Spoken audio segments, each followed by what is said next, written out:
le miracle du Val-André. 8 baigneurs pêchaient, à mer basse, des crevettes sur un îlot, près des côtes, quand, aux disgrâces, ils furent surpris par le flot. 5 d'entre eux gagnèrent la terre, en se mouillant légèrement. Seuls 3 Miss de l'Angleterre crurent mieux d'agir autrement. Elles pouvaient faire de même, pourtant, en se troussant un peu, mais quoi, leurs mollets de carême ne sont visibles que par Dieu. Ces 3 choquignables donzelles restèrent donc sur cet îlot, et, voyant tant d'eau autour d'elles, crièrent « Au feu !» Aussitôt, sur la côte, on donna l'alarme, et l'on fit sonner le tocsin. Il vint du pompier et du gendarme, de tout pays circonvoisin. Que pouvaient faire les gendarmes en cette triste occasion? Et les pompiers versaient des larmes, vaine superfétation. Par malheur, la mer était forte. Un vent du tonnerre d'Auteuil augmentait la marée, en sorte que l'îlot sombrait à vue d'œil. Des matelots pleins de courage tentèrent 20 fois d'approcher. 20 fois tinrent tête à l'orage, mais ils durent y renoncer. On essaya de main cordage et de va-et-vient de secours. Trop court, c'est la loi des cordages, et la mer qui montait toujours.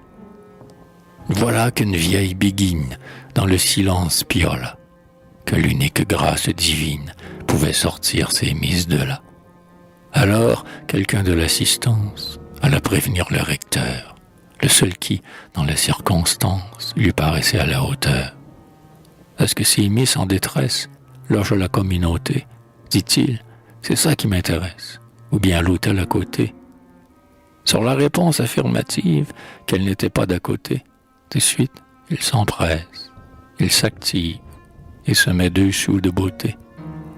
C'est dire qu'il revêt sa chape, qu'il prend sa crosse de gala, son anneau béni par le pape, bref, se met en grand tralala.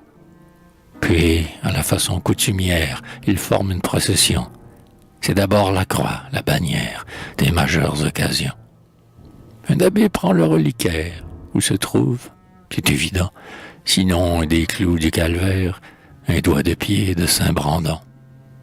Suivent les lévites, les vierges, les clients du Saint-Autel, maniant chapelets et cierges, et s'évertuant vers le ciel. Enfin, quelques vieilles momies ferment le cortège sacré, en récitant les litanies qui sont d'usage au Val-André. Lorsque chacun fut à sa place, la procession s'ébranla, au milieu de la populace, curieuse de ces cas-là. Elle arriva sur la falaise qui domine le noir îlot, où gémissaient nos 3 Anglaises, en proie à la fureur des flots. Il était temps. Déjà les crabes leur rongeaient mollets et genoux. Le recteur émit des syllabes d'une langue inconnue à nous. Et devant ces flots en démence, avec un geste non pareil, celui de Josué, je pense, quand il arrêta le soleil, il somma la mer souveraine de se retirer subito, sans qu'elle respecte, sous peine de l'excommunier tantôt. Dans l'instant, une ultime lame engloutit nos miss tout à fait. Seigneur, prends pitié de leur âme et de la mienne, s'il te plaît.